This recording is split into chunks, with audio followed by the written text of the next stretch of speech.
السلام عليكم ورحمة الله وبركاته. الحمد لله رب العالمين والعاقبة للمتقين والصلاة والسلام على نبينا محمد وعلى آله وصحبه أجمعين. সম্মানিত সভাপতি, প্রধান অতিথি এবং উপস্থিত দিনী ভাইয়েরা, আলহামদুলিল্লাহ আমার বক্তৃতা করতে হবে না আজকে, কারণ ইসলাম মসজিদে আমার প্রচুর বক্তৃতা করতে হয়, এই সেন্টারে করতে হয়।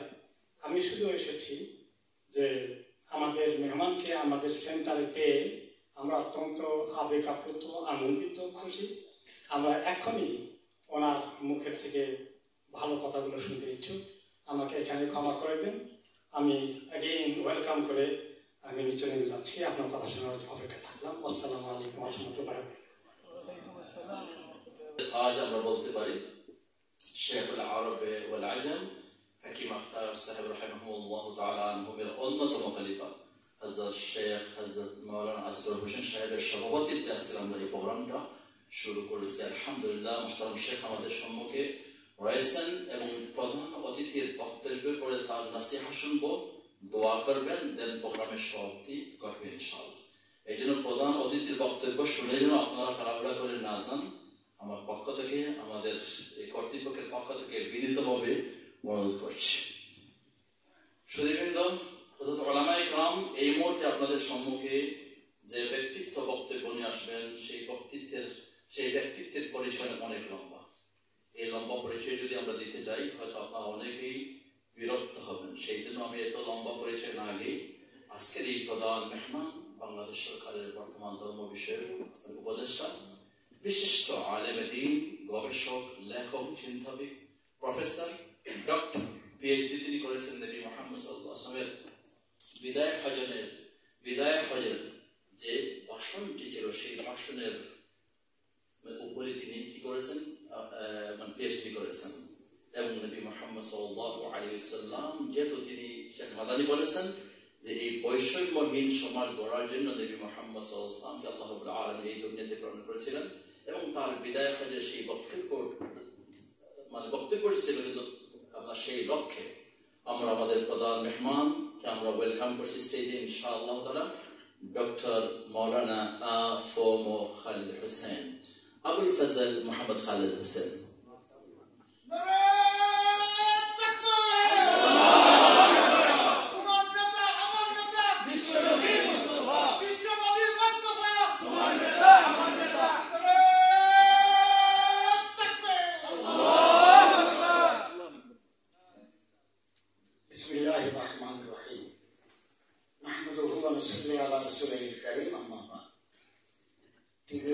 ব্যবস্থাপনায় ব্রিটেনের আলেম সমাজের সহযোগিতায় আজকের এই পবিত্র সিরাতুন নবী সাল্লাল্লাহু আলাইহি ওয়াসাল্লাম মাহফিলের মোহতারাম সভাপতি, বরেণ্য আলেম দ্বীন হযরত আল্লামা মাওলানা আসগর হোসেন সাহেব,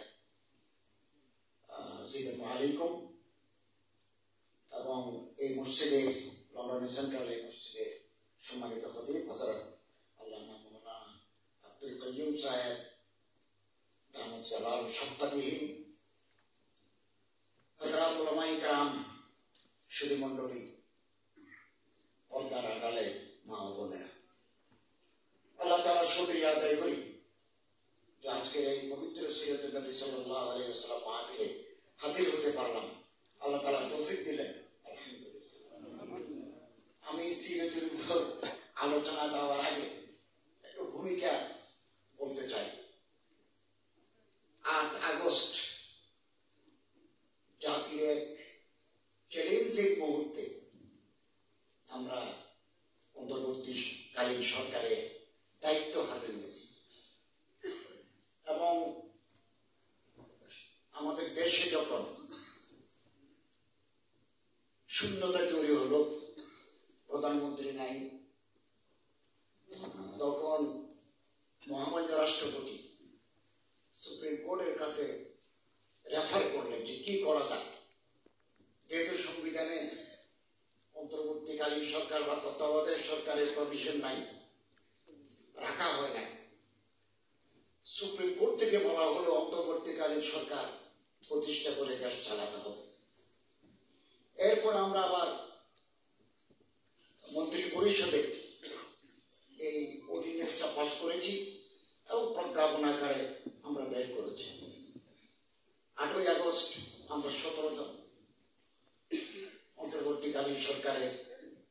উপদেষ্টা হিসাবে শপথ নিয়েছি। পরে আরো যুক্ত হয়ে এখন 24 জনে উপনীত হয়েছে। এটা বাংলাদেশের ইতিহাসে এই প্রথম, এবং অত্যন্ত চ্যালেঞ্জের ভিতরে আমাদের দিন কাটছে, এবং চ্যালেঞ্জ উইদিন, চ্যালেঞ্জ উইদাউট, সব জায়গায় চ্যালেঞ্জের ভিতরে আমরা কাজ করে যাচ্ছি। আল্লাহ তাআলার অফুরন্ত রহমতের ভিতরে প্রতিটি চ্যালেঞ্জে আমরা প্রতিহত করে সামনের দিকে এগিয়ে যাচ্ছি, এবং দীর্ঘদিনের অব্যবস্থাপনা একদিনে কয়েক মাসে এগুলো পরিষ্কার করা সম্ভব নয়, এগুলোর জন্য সময়ের প্রয়োজন। তারপরেও আমরা ইতিমধ্যে বিভিন্ন সংস্কারের জন্য কমিশন গঠন করেছি। কমিশনের কাজ খুব দ্রুতভাবে এগিয়ে চলছে, এবং শিক্ষা ব্যবস্থা 2012 সালে পাঠ্যপুস্তককে সামনে রেখে আমরা 2025 সালে শিক্ষা কার্যক্রম, পাঠ্যক্রম আমরা ছাপতে দিয়েছি। এখানেও হয়তো কিছুটা বিভ্রাট, হয়তো কিছুটা অনিয়ম, অসঙ্গতি থাকতে পারে। 26 সালের পাঠ্যক্রমে আমরা এগুলো থরোলি এক্সামিন করে বিশেষজ্ঞদের মতামত নিয়ে 26 সালের পাঠ্যক্রম যেটা বাজারে আসবে, এতে সিরাত রাসূল সাল্লাল্লাহু আলাইহি ওয়াসাল্লামকে আমরা অন্তর্ভুক্ত করে দেব ইনশাআল্লাহ। আপনারা যে সমস্ত দাবি দাওয়া স্মারকলিপি আমাকে দিয়েছেন, আমি এগুলো যথাযথ কর্তৃপক্ষের কাছে উপস্থাপন করবো ইনশাআল্লাহ। এবং আমরা on way to the station of election, আমরা ইলেকশনের স্টেশনের দিকে যাত্রা করেছি। ইতিমধ্যে চিফ ইলেকশন কমিশনার আমরা নিয়োগ দিয়েছি, আর অন্যান্য কমিশনের মেম্বারদেরও আমরা নিয়োগ দিয়েছি। খুব দ্রুত ভোটার লিস্ট হালনাগাদ করা হবে। যারা মারা গেছেন তাদের নাম বাদ যাবে, যারা নতুনভাবে ভোটার হয়েছেন তাদের নাম অন্তর্ভুক্ত হবে। আরো কিছু জরুরি কাজ, সংস্কার আমরা শেষ করব, as early as possible শেষ করব। তারপরে আমরা একটা নির্বাচন দেব। আমাদের চিফ অ্যাডভাইজার মহোদয় যেদিন ঘোষণা করবেন, সেদিনে বাংলাদেশের জাতীয় নির্বাচন হবে। কখন হবে এটা আমরা জানি না, আমাদের মন্ত্রী পরিষদের সবাই এগুলো কোনোদিন আলোচনা হয় না। তিনি যেদিন বলবেন সেদিন হবে। তবে as early as possible the national election will be held peacefully, impartial manner inshallah. এটা হবে। এই প্রথম বহু বছর পরে জনগণ তাদের নির্বাচিত প্রতিনিধিকে দিনের আলোতে ভোট দিতে পারবেন for the first time, এবং যিনি নির্বাচিত হবেন, যারা জনগণের ম্যান্ডেট পাবেন, আমরা তাদের হাতে ক্ষমতা হস্তান্তর করে বিদায় নেব। আমরা ক্ষমতা ভোগ করতে আসি নাই, জাতির দুর্দিনে হাল ধরতে এসেছি, এবং যখনই সময় হবে আমরা নির্বাচিত গভর্নমেন্টের হাতে ক্ষমতা দিয়ে আমরা বিদায় হয়ে যাব। এবং বহু ডিসিশন আছে যেগুলোর জন্য ইলেক্টেড গভর্নমেন্ট নাই, নির্বাচিত সরকার নাই, পলিটিক্যাল গভর্নমেন্ট নাই। অনেকে বলেছেন আমরা এই কনস্টিটিউশনের আন্ডারে শপথ নিলাম কেন? অনেকে আমাকে বলেছেন, অনেক বুদ্ধিজীবীরা বলেছেন যে আমাদের শপথ নেওয়া উচিত ছিল শহীদ মিনারে বিপ্লবী গভর্নমেন্ট কনস্টিটিউশন সাসপেন্ড করে দিয়ে বিপ্লবী সরকারের অর্ডিন্যান্স মধ্যে দেশ চলবে। আমরা কিন্তু সেটা করি নাই। আমরা কনস্টিটিউশনাল কন্টিনিউটিকে আমরা বহাল রাখতে চেয়েছি। হতে পারে এই ডিসিশনটা ভুল, হতে পারে সঠিক, আগামী দিনের ইতিহাস সেটা প্রমাণ করবে। আমরা কনস্টিটিউশনকে সাসপেন্ড করতে চাই নাই। Within the frame of constitution আমরা দেশকে পরিচালনা করার চেষ্টা করেছি, যাতে এটা হলে আমাদের দৃষ্টিতে হয়তো আরো বহুদিন আমাদের দায়িত্ব পালন করতে হতো। এখন as early as possible আমরা দায়িত্ব হস্তান্তর করার জন্য প্রস্তুতি নিচ্ছি। আলহামদুলিল্লাহ, আমরা দায়িত্ব নেওয়ার পরে আমাদের আর্থিক আমরা কিছু প্রায়োরিটি খাত ঠিক করেছি।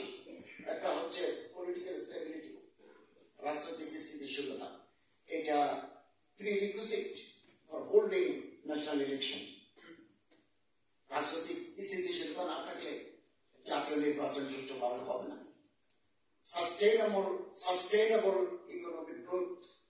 আমরা দায়িত্ব নেওয়ার পরে আমাদের ফরেন রেমিটেন্স আলহামদুলিল্লাহ দিন দিন বৃদ্ধি পেতে চলেছে এবং আমরা 4 মাসের ভিতরে যত পেমেন্ট করেছি রিজার্ভে হাত না দিয়ে এগুলো আমরা করেছি এবং আমাদের রিজার্ভ বৃদ্ধি পাচ্ছে, গ্রাজুয়ালি ডেভেলপিং। আরেকটা হচ্ছে restoration of law and order, আইন শৃঙ্খলা উন্নয়ন। আমরা যখন দায়িত্ব নিয়েছি বাজার দেশে পুলিশ ছিল না, রাস্তাঘাটে ট্রাফিকের কাজ করেছে ছাত্রীরা। তারপরে তারা আসছেন, এসে আবার হাল ধরেছেন। আস্তে আস্তে আমরা ল অ্যান্ড অর্ডার সিচুয়েশনকেও আমরা কন্ট্রোলে নিয়ে আসতে পেরেছি। যারা অতীতে এমন কর্মকাণ্ড করেছেন যার জন্য শাস্তির সম্মুখীন হয়, অনেকে পালিয়ে গেছেন, অনেকে জেলে আছেন। কেউ অপরাধ করে পার পাবে না ইনশাআল্লাহ। এবং আমরা দায়িত্ব নেওয়ার পরে বিদেশের মিডিয়া, সব মিডিয়া নয়, এ সেকশন অফ মিডিয়া মিসপ্রপাগান্ডা চালাচ্ছে যে বাংলাদেশে persecution of minorities is going on unabated. বাংলাদেশে সংখ্যালঘুদের উপর নির্যাতন চালানো হচ্ছে, তাদের বাড়িঘর লুট হচ্ছে। এই পর্যন্ত আমরা ৭৭ জনকে গ্রেফতার করেছি। Proceedings will be drawn against them and a stern punishment will be awarded to the culprits. আমরা নিজেও এই বারবার মিটিং করেছি মাইনরিটিদের সাথে, হিন্দু, বৌদ্ধ, খ্রিস্টান, নৃতাত্ত্বিক জাতিগোষ্ঠীর সাথে আমরা ভালো মিটিং করেছি, রাজনৈতিক দলগুলোর সাথে আমরা মিটিং করেছি, ওলামাদের সাথে আমরা মিটিং করেছি। এবং this meeting, the process of meeting is going on, এবং এটা এখনো চলমান রয়েছে, এটা চলতে থাকবে জাতির। তো আলহামদুলিল্লাহ একটা চক্র ভেস্টেড ইন্টারেস্টেড কোয়ার্টার কোনো না কোনো ভাবে অস্থির করার জন্য অন্তর্বর্তীকালীন সরকারের বিরুদ্ধে নানা ধরনের ইন্ট্রিগ চলছে। আমরা আলহামদুলিল্লাহ আল্লাহ তাআলার রহমতে সবগুলো সাকসেসফুলি মোকাবেলা করেছি। কখনো মাজারে ঢিল মারে, কখনো মন্দিরে ঢিল মারে, কখনো গার্মেন্টস ফ্যাক্টরিতে আগুন দেয়, কখনো পার্বত্য চট্টগ্রামে পাহাড়ি বাঙালি দ্বন্দ্ব বাজে। আমরা এগুলো সাকসেসফুলি এগুলো অ্যাড্রেস করেছি। আগামী দিনে যে চ্যালেঞ্জ আসবে সেটাও আমরা আল্লাহ তাআলার রহমতে আপনাদের ঐক্যবদ্ধ শক্তির মাধ্যমে এগুলো আমরা সফলভাবে মোকাবেলা করতে সক্ষম হব ইনশাআল্লাহ। এবং আমরা যারা দায়িত্ব নিয়েছি, আমরা ক্ষমতা দীর্ঘস্থায়ী করার মানসিকতা আমাদের নাই, ক্ষমতা ধরে রাখার ইচ্ছা আমাদের নাই। আমরা কেবল আগামী দিনে যারা আসবেন জনগণের ম্যান্ডেট নিয়ে তাদের হাতে ক্ষমতা হস্তান্তর করার প্রক্রিয়ায় আমরা যুক্ত আছি। এবং আলহামদুলিল্লাহ আমি যে মন্ত্রণালয়ের দায়িত্ব, ধর্ম মন্ত্রণালয়, আমার এখানে ইসলামিক ফাউন্ডেশন আছে, ওয়াকফ প্রশাসন আছে, মসজিদ ভিত্তিক পাঠাগার আছে, হজ এবং উমরা আছে। আমি খুব পরিশ্রম করে 2টা হজের প্যাকেজ ঘোষণা করেছি। একটাতে আগের তুলনায় 1 লক্ষ টাকা কমিয়েছি, আর একটাতে 10,000 টাকা কমিয়েছি। হজের 3টা পার্ট, বিমান, ঘর ভাড়া মক্কা মদিনা, আর সৌদি মিনা মুস্তাফা আল-হাজ আমরা থাকি, হাজি সাহেবরা থাকেন, ওখানে গভর্নমেন্টকে ফি দিতে হয়। এটা কমাবার আমাদের সুযোগ নেই। বাংলাদেশ বিমানের সাথে বারবার বসে, এনবিআর এর সাথে বসে, বেসরকারি বিমান চলাচল কর্তৃপক্ষের সাথে বসে 27,000 টাকা কমিয়েছে, আর কমার সুযোগ নেই। একেবারে আমি আসার আগদিন পর্যন্ত আমি বিমান মন্ত্রীর সাথে আমাদের চিফ অ্যাডভাইজার আমরা একসাথে বসে আলোচনা করেছি আর কমানো যায় কিনা। থার্ড ক্যারিয়ার অনেকে বলে থাকেন কেন আমরা এমিরেটস নিই না, কেন আমরা অন্য বিমান নিই না, অন্য বিমান নেওয়ার সুযোগ নাই। সৌদি গভর্নমেন্টের সাথে বাংলাদেশের এবং সারা দুনিয়ার যে চুক্তি, এই চুক্তিতে থার্ড ক্যারিয়ারের সুযোগ নাই, অর্থাৎ আরেকটা বিমান নেওয়ার সুযোগ নাই। 100% হাজিদের মধ্যে 50% বাংলাদেশ বিমান, 50% সৌদি এয়ারলাইন্স, 15 ভিতরে আবার 15 হচ্ছে ফ্লাইনার্স, ওখান থেকে যাবে। আপনার থার্ড ক্যারিয়ার আমরা যদি এমিরেটসের সাথে কথা বলি, এটার আইনগত সুযোগ নেই এবং বিমানও 27,000 টাকার চাইতে বেশি কমাতে চায় না। তো আলহামদুলিল্লাহ আমরা গোয়েন্দাদের সাথেও কথা বলেছি, ইন্টেলিজেন্সের সাথে আমরা ওখান থেকে লোক নেব এবং আমি আগামী মাসে 10-11 তারিখ সৌদি হজ মন্ত্রীর সাথে চুক্তি করতে যাব। বাংলাদেশের পক্ষে আমি, সৌদি আরবের পক্ষে Sheikh Fauzan, minister for Hajj and Umrah চুক্তি করব। এরপরে এপ্রিল থেকে আমাদের যাত্রা শুরু হবে এবং একজন ভালো প্রশাসক দিয়েছি ওয়াকফ প্রশাসনে। অনেক case pending in the high court. আমি আইনমন্ত্রীকে একটা নোট দিয়েছি স্পেশাল বেঞ্চ করার জন্য।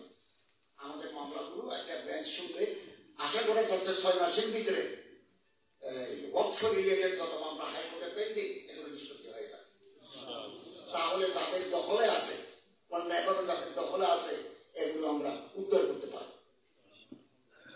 এবং আমি আসার সময় একটা কমিটি গঠন করে দিয়ে আসছি।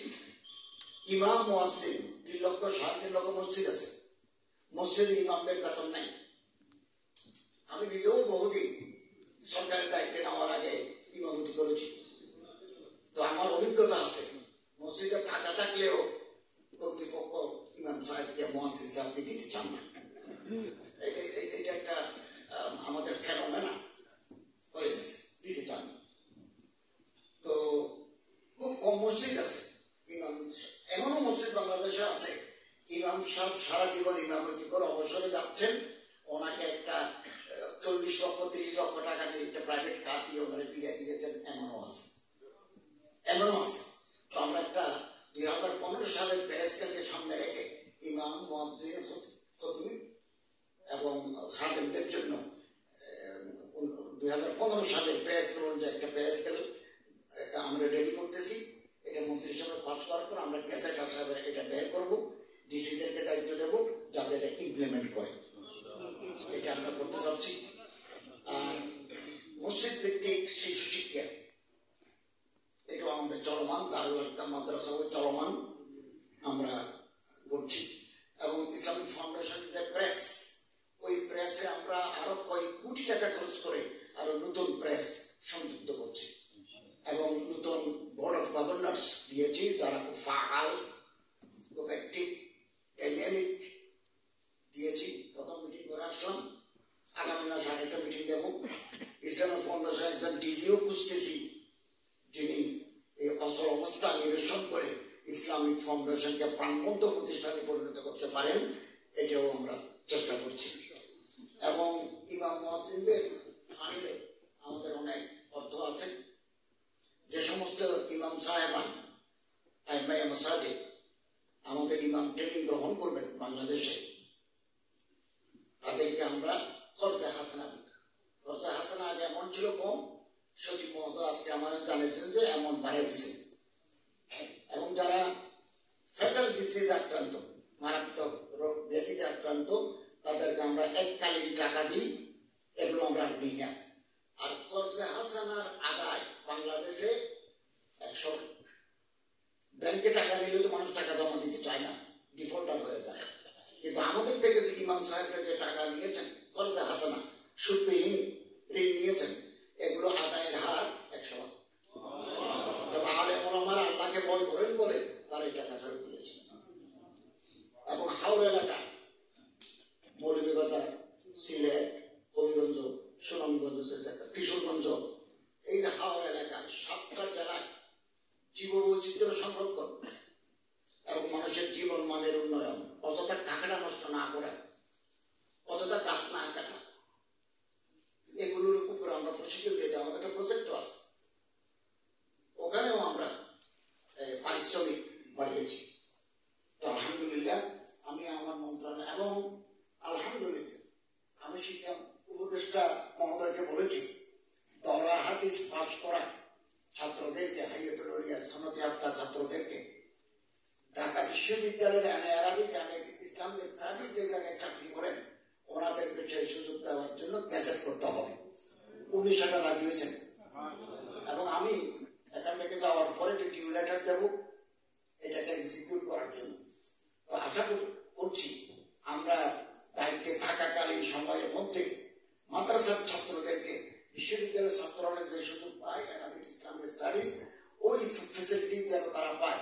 সেনাবাহিনী নৌবাহিনীর মসজিদে তারা যদি ইমামতি করতে পারে, স্কুলে যদি তারা ধর্মীয় শিক্ষক হিসেবে কাজ করতে পারে, it will be great achievement for us. এটা আমাদের জন্য অত্যন্ত কৃতিত্বের দাবি করতে পারি আমরা। আলহামদুলিল্লাহ বিভিন্ন মন্ত্রণালয় থেকে আমরা এভাবে এগোচ্ছি। আপনাদের সহযোগিতা প্রয়োজন, পরামর্শ প্রয়োজন, সহযোগিতা প্রয়োজন। তো আমার বক্তৃতার পরে আপনারা লিখিতভাবে আমাকে দিলে অথবা পয়েন্ট আকারে দিলে আমরা এগুলো বিবেচনা করব। যেগুলো আমার মন্ত্রণালয়ের বাইরে আমি এগুলো মন্ত্রণালয়ে রেফার করব। এবং আল্লাহ না করুন অন্তর্বর্তীকালীন সরকার যদি ব্যর্থ হয়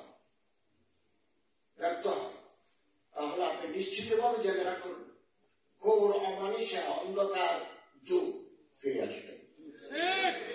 অতএব আমাদের হাতকে আপনারা শক্তিশালী করুন, পরামর্শ দিন। ডিফারেন্স অফ ওপিনিয়ন থাকবে, থাকুক। আল্লাহ তাআলা আমাদের প্রিয় মাতৃভূমি বাংলাদেশ, এই দেশকে আগামী দিনে সুন্দর সমৃদ্ধশালী এবং একটা বৈষম্যহীন ইনসাফপূর্ণ সমাজ রাষ্ট্র প্রতিষ্ঠা করার তৌফিক আল্লাহ তাআলা আমাদের দান করুন। সিরাত নবী সাল্লাল্লাহু আলাইহি ওয়াসাল্লাম আমাদের জন্য আদর্শ, উসওয়াতুন হাসানা।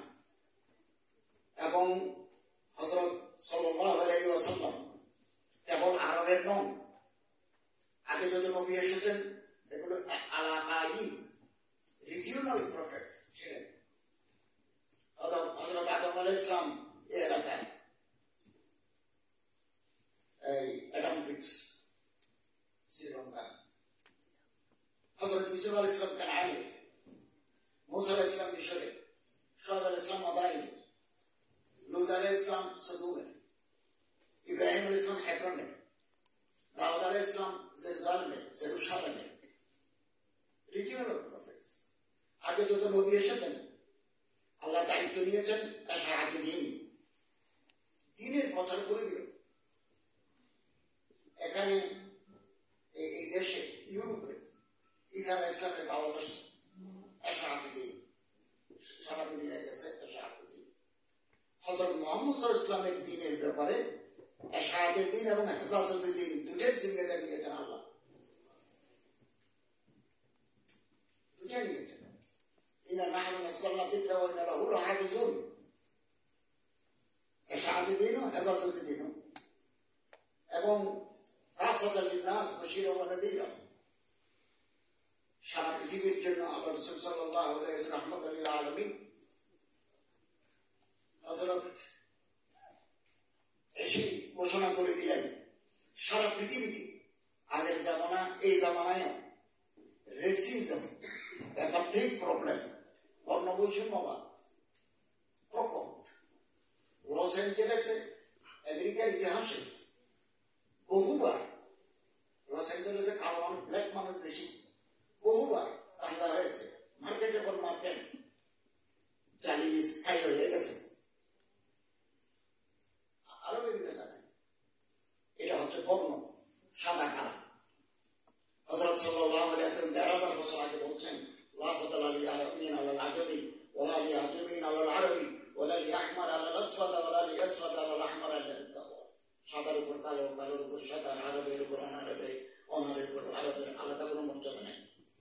আল্লাহর কাছে মানুষ সবচেয়ে সম্মানিত যার ভিতরে তাকওয়া আছে। এটা is a bill of rights, habeas corpus, এবং universal declaration of human rights 1948।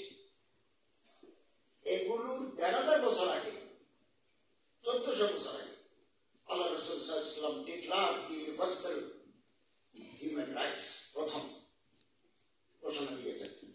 ঘোষণা দিয়ে তিনি ক্ষান্ত হন নাই, আমল করে দেখিয়েছেন, প্র্যাকটিস করে দেখিয়েছেন। পৃথিবীতে সুন্দর ম্যাক্সিমস, সুন্দর কথা বলার মানুষের অভাব নাই, অনেকে অনেক থিওরি দিয়েছেন। স্টেট, কল্যাণ রাষ্ট্র। এটা ডেনিশ স্কলার অ্যান্ডারসন এটা বলেছেন যে একটা কল্যাণ রাষ্ট্র প্রয়োজন। আরো অনেকে বলেছেন, কিন্তু কল্যাণ রাষ্ট্র ওনারা প্রতিষ্ঠা করে দেখাতে পারেন না। হযরত মুহাম্মদ সাল্লাল্লাহু আলাইহি ওয়াসাল্লাম ইজ দ্য ফার্স্ট ওয়ান, যিনি যে কথা বলেছেন সে কথা আমল করে দেখিয়েছেন। Theory March with practice. তিনি যে থিওরি দিয়েছেন প্র্যাকটিস করে সেটা দেখিয়েছেন। হযরত সাল্লাল্লাহু আলাইহি ওয়াসাল্লাম বলেন, ইন্না রাবাল জাহিলিয়া তাহাতা কদমাইয়া মওজুব, জাহিলি যুগের সুদ আমি নিষিদ্ধ ঘোষণা করলাম। অ্যাব্রোগেটেড দি প্যাগান ইউজারি সিস্টেম। এবং সাথে সাথে একথাও ঘোষণা করলেন, আমার বংশের সুদ যেগুলো বাজারে চলমান, আমি কেবল রাসুল মাল নেব, আমার ক্যাপিটাল নেব, কিন্তু আমি সুদ নেব না। এই যে কথার সাথে কাজের মিল, এটা আমাদের নবী করিম সাল্লাল্লাহু আলাইহি ওয়াসাল্লামের সিরাতের আলোকিত দিক।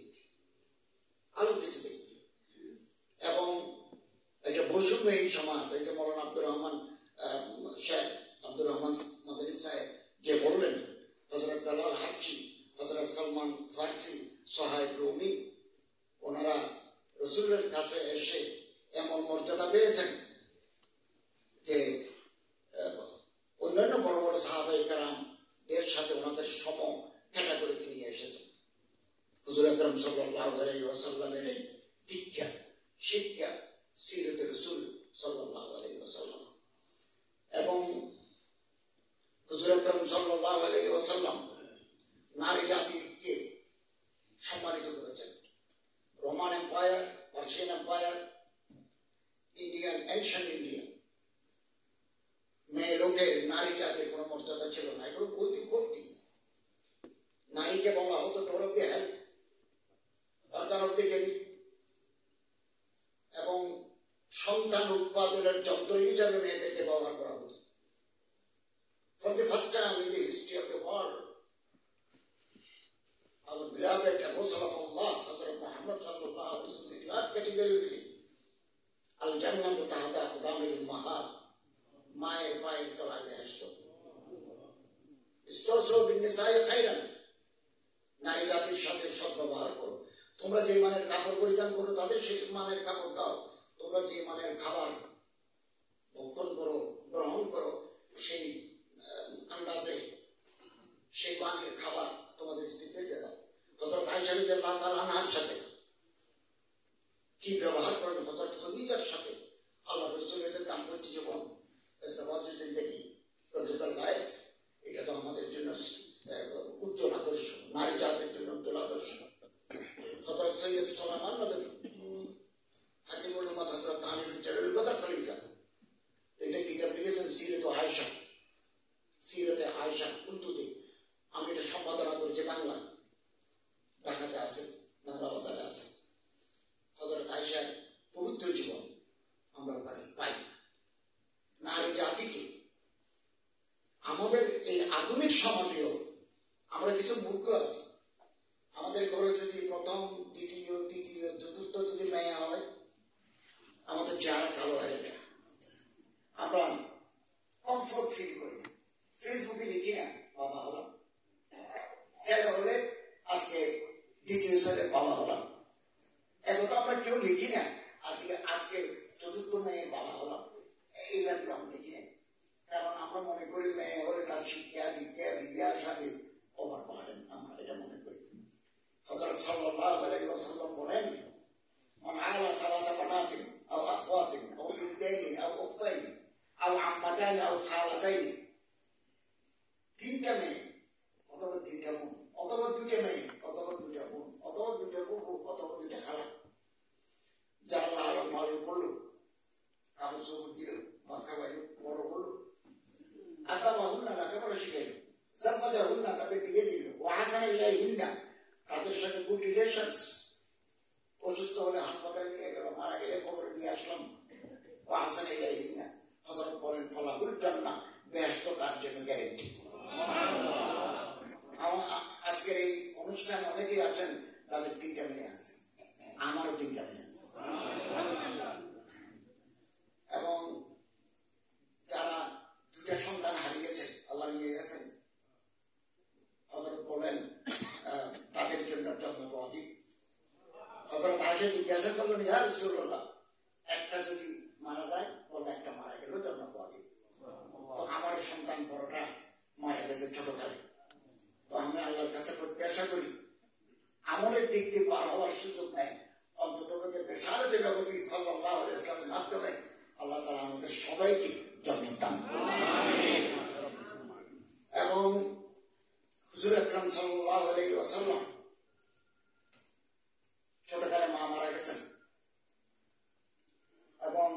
হজবাই হুনাইনের পরে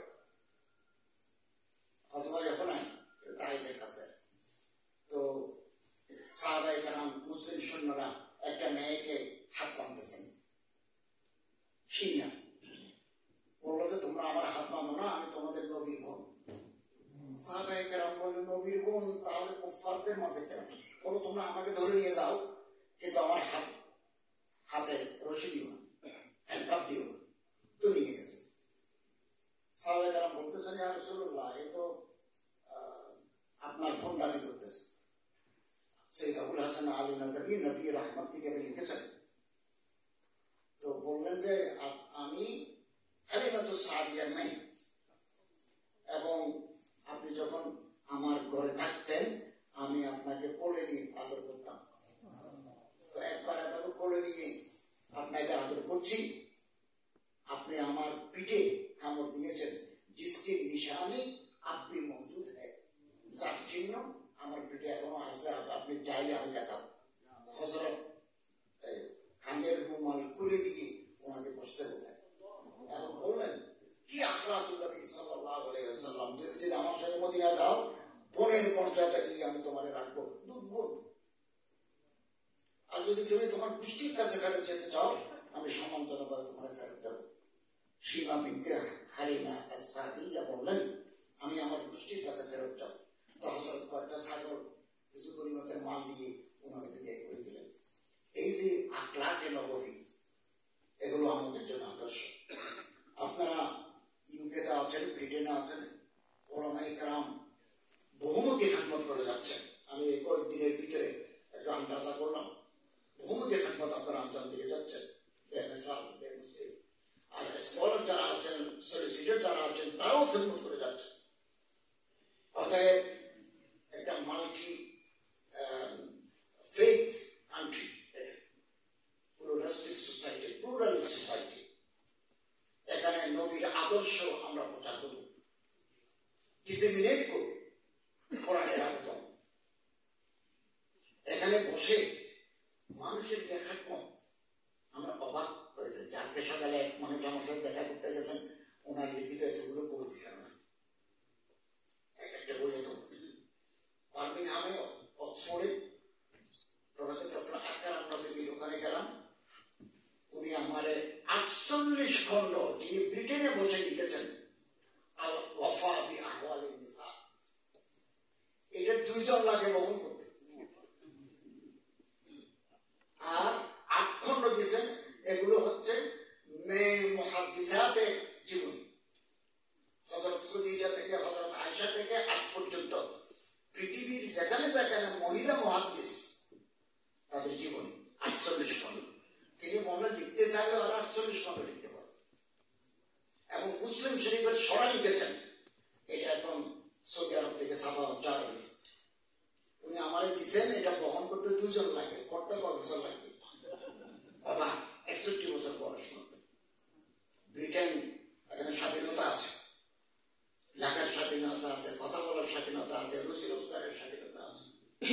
আর এখানকার যে সমস্ত মানুষদের সাথে আমি কথা বলেছি, তাদের থিঙ্কিং, তাদের থট অত্যন্ত হাই। আলেম, ওলামা, বুদ্ধিজীবী, সলিসিটর, তাদের মাথার ভিতরে উন্মানিয়ে থাকে।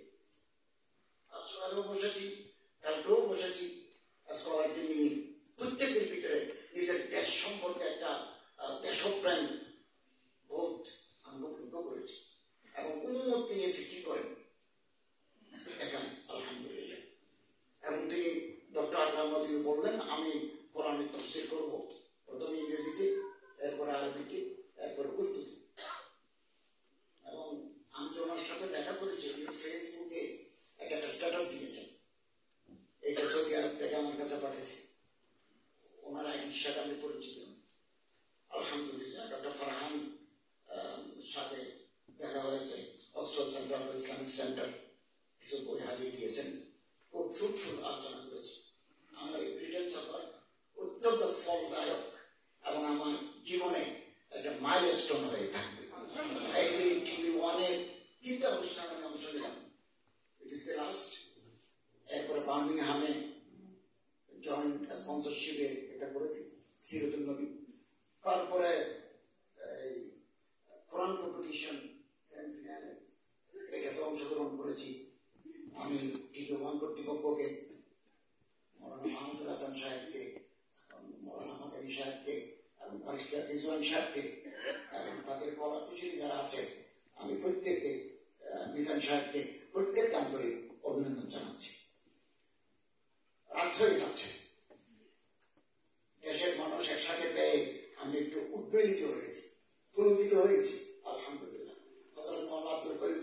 শুনি যে আমি দেশে আমার এক আত্মীয় এখানে ডাক্তার, বহুদিন যাবত এখানে ডাক্তার স্যার, উনি আব্দুল করিম সাহেবের পাণ্ডিত্য নিয়ে ওনার স্কলারশিপ নিয়ে আমরা বলছেন। আগে থেকে আমি আমার বহুমাত্রিক পাণ্ডিত্য সম্পর্কে অবহিত হয়েছে। আজকে সামনাসামনি পরিচিত হওয়ার সুযোগ লাভ করলাম।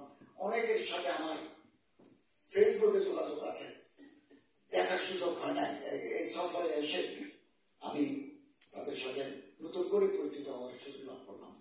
আমি চেষ্টা করব দায়িত্ব চলে যাওয়ার পরে সামারে একবার ইউকেতে আসবো এবং একটা সময় নিয়ে আসবো, বেশি দিন যাতে থাকতে পারে। এখন তো গভর্নমেন্ট আমাকে চিনি দিয়েছে 7 দিনের জন্য, এর থেকে বেশি দিতে চান না।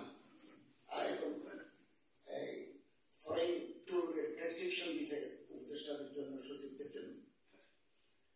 তো ইনশাআল্লাহ আজিজ আবার আসবো এবং নর্থ ইউকে আমরা অতীতেও যাবো, আর অনেক লোক আছে দেখার সুযোগ পাবো।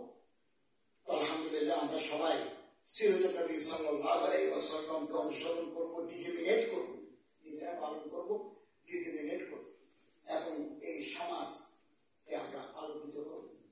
আমি সবসময় একটা কথা বলি, সেটা আজকেও সেটা পরে শেষ করতে চাই, ওয়াহাদাতে উম্মত, উম্মতের উম্মত। আমাদের মধ্যে ডিফারেন্স অফ ওপিনিয়ন আছে, থাকবে, একতরফ থাকবে, ছিল। আল্লামা শফি সাহেব রহমতুল্লাহ আলাইহি বলেছেন একতরফ কোনোদিন যাবে না, একতরফ রেখেই আমাদের এক প্ল্যাটফর্মে আসতে হবে। ইত্তেফাক মাল ইখতিলাফ, একতরফ নিয়ে আমরা কাছে আসবো। অনৈক্য বিভেদ আমাদের সমূহ ধ্বংস করে দিয়েছে, আমাদের শেষ করে দিয়েছে। বিভাজন, আপনার আমি এক মাদ্রাসার ছাত্র, আপনি আরেক মাদ্রাসা, আপনি এক বিশ্ববিদ্যালয়ে গ্রাজুয়েট, আমি আরেক বিশ্ববিদ্যালয়ে, আপনি একটা পলিটিক্যাল পার্টি করেন, আমি আরেকটা করি, আপনি একটা সামাজিক সংগঠনের সাথে আছেন, আমি আরেকটা আছি, আপনার একটা মসলাক আছে, আমার একটা মসলাক আছে, আরেকটা মজাহাব আছে, আমার একটা মজাহাব আছে, আপনি এক ইমাম মানেন, আমি আরেক ইমাম মানেন। কিন্তু উম্মতের বৃহত্তর ঐক্যের ব্যাপারে, মুসলিম উম্মার স্বার্থের ব্যাপারে আমি এবং আপনি এক এবং অভিন্ন, কাছাকাছি আসি না। আলহামদুলিল্লাহ, এটার কি ফায়দা আমি দেখি। আমি সারা জীবন মাঠে ময়দানে মোটিভেশনাল স্পিকার, আমি সবগুলো এগুলো বলি, লিখি। ফলে আমি যখন উপদেষ্টা হলাম, আমি জানতাম না সমস্ত ওলামায়ে কেরাম, ডিফারেন্ট স্কুল অফ থট, মক্তবে ফিকির, মাকাদেবে ফিকিরের ওলামায়ে কেরাম আমাকে সাপোর্ট করেছেন। ইসলামিক পলিটিক্যাল পার্টিস গুলো আমাকে সাপোর্ট করেছে। আরো বিভিন্ন জায়গা থেকে যে নামগুলো আসছে, সব জায়গা থেকে আমার নাম আসছে। আমি মনে করি আমি সেক্টেরিয়ান অ্যাপ্রোচ থেকে দূরে মুসলিম উম্মার ঐক্য চাই, মুসলমানদের বাহাবুদি চাই।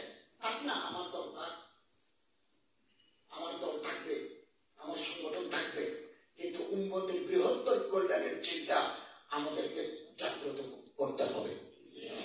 আর না হলে আমরা পড়ে যাব, আমরা নিচে পড়ে যাব। এবং ইসলামের সোনালী ইতিহাস আছে, উজ্জ্বল ইতিহাস আছে, সাহাবায়ে কেরাম, তাবিঈন, তাবিঈন, আইম্মায়ে মুজতাহিদিন, বিরাট ইতিহাস আছে। এই ইতিহাসে কিছু কালো স্পট আছে, এগুলো আমাদেরকে ব্যথিত করে। ফল বাগদাদ 500 বছরের আব্বাসীয় খেলাফতের বাগদাদ মুহূর্তের ভিতরে ধ্বংস হয়ে গেল হালাকনের হাতে। এটাও মুসলমানদের একতরফের কারণ। 2, ইমাম নাসাই, সুনানে নাসাই, পৃথিবী আর একটা নাসাই জন্ম দিতে পারবে না।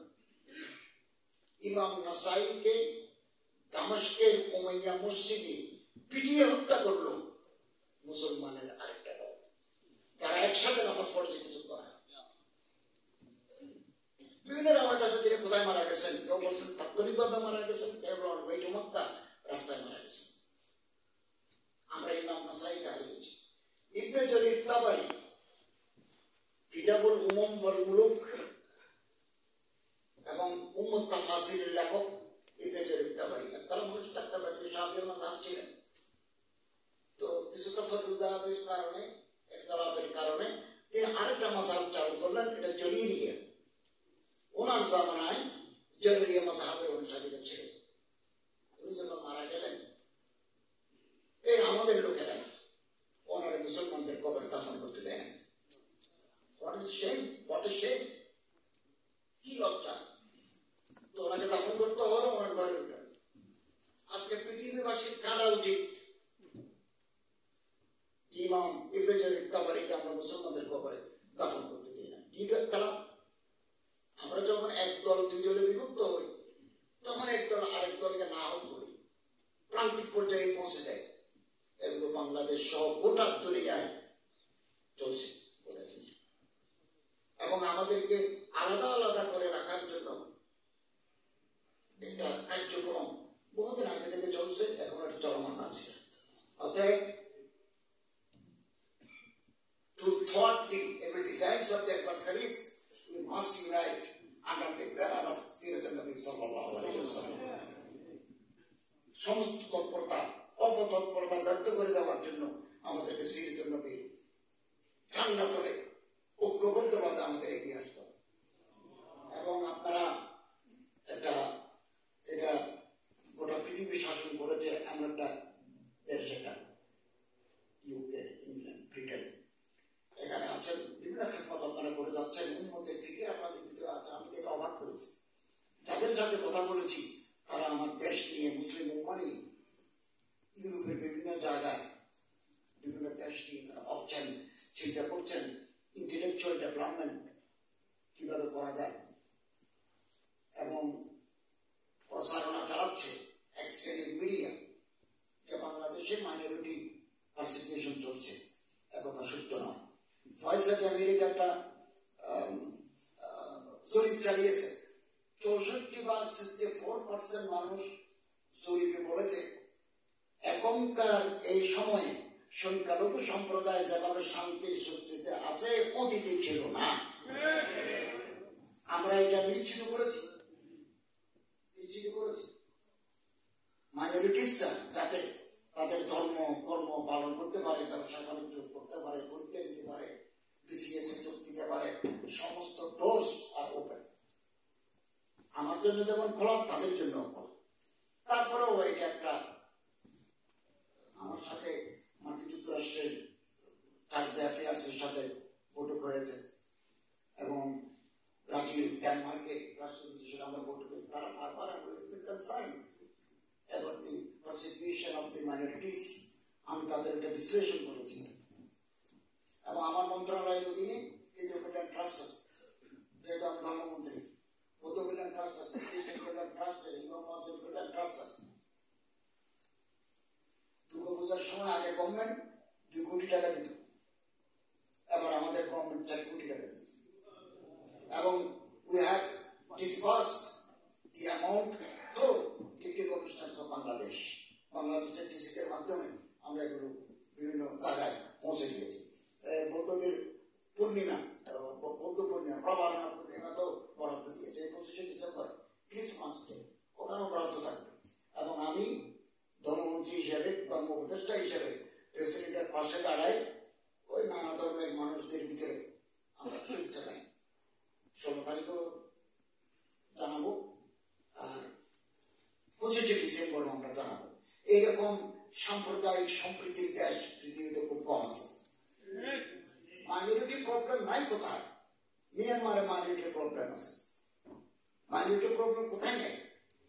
আমরা রাষ্ট্রীয়ভাবে, হ্যাঁ, কোনো কালপ্রিটস, কোনো ক্রিমিনাল যদি কোনো উপাসনালয়ে ঢিল মারে, তাকে যদি আমরা ধরতে পারি, তাহলে প্রচলিত আইনের আওতায় এনে তাদের দৃষ্টান্তমূলক শাস্তি দেওয়ার ব্যবস্থা করবো আমরা।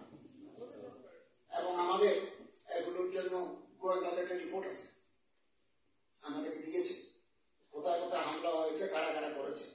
তারা অনেক সময় দাবি করে যে তারা বিচার পান নাই।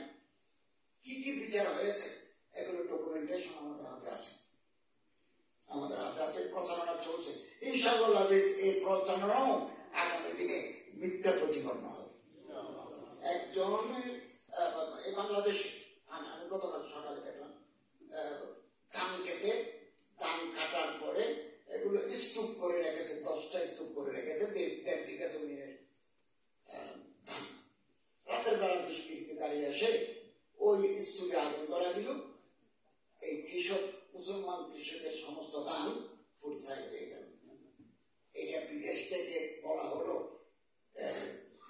মাইনরিটির টানে আগুন লাগাই দিচ্ছে। কোথা থেকে কোথা লাগাই দিল, তো মানুষ মনে করে এই জাতীয় কাজ। এভাবে একটা মিথ্যা প্রচারণা চলছে দুনিয়াব্যাপী। এগুলো সম্পর্কে আপনাদের সচেতন থাকতে হবে এবং আমরা যদি এগুলো পাই এগুলো মোকাবিলা করবো ইনশাআল্লাহ। তো আল্লাহ তাআলা আমাদের তৌফিক এনায়েত করুন এবং টিভি-1কে আল্লাহ তাআলা বিশ্বব্যাপী ইসলামের দাওয়াত, তালিম, ইসলামিক কালচারের প্রচারের একটা উত্তম মাধ্যম হিসেবে আল্লাহ তাআলা কবুল করুন এবং উলামায়ে কেরাম যে খাতমাত আঞ্জাম দিয়ে যাচ্ছেন, বহুমুখী খাতমাত, মাল্টিভেরিয়াস কন্ট্রিবিউশনস আপনারা করে যাচ্ছেন, এটা ইতিহাসে মাইলফলক হয়ে থাকবে এবং আমাদের স্কলার ইঞ্জিনিয়ার যেভাবে কাজ করে যাচ্ছেন এটা আমাদের জন্য আই ওপেনার টু অল। আল্লাহ তাআলা তৌফিক এনায়েত করুন। আমি আপনাদেরকে আবার ধন্যবাদ জানিয়ে আমি কথা শেষ করছি। ওয়া আখিরু দাওয়ানা আলহামদুলিল্লাহি রাব্বিল আলামিন। জাযাকাল্লাহু। আমার অনুরোধ থাকবে কেউ উঠবেন না প্লিজ, 5 থেকে 7 মিনিট দয়া করে আপনার সময় দিন প্লিজ। দেখেন একটা কথা আছে, ইন্নামাল আমালু বিল খাওয়াতিম, ঠিক আছে না?